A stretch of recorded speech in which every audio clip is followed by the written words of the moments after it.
Now we're going to pin the zipper to that seam allowance that we pressed outward, and then we'll be sewing it on next. So you want to take your zipper and lay it face down along the seam between these two seam allowances.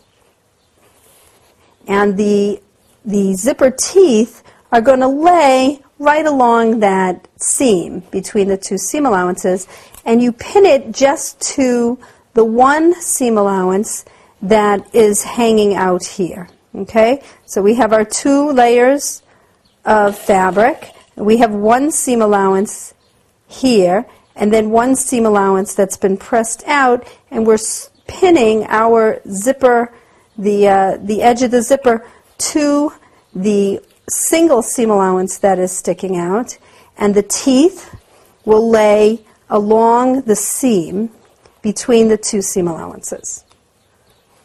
Okay, we've pinned our zipper to that seam allowance. Now we're going to baste it on.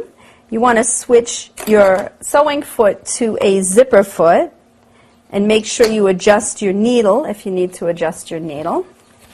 And then we'll just set that onto a basting stitch and baste right along that single seam allowance that you've pinned the edge of the zipper to.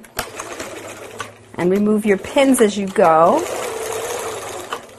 And that will hold the zipper in place so that we can do the top stitching.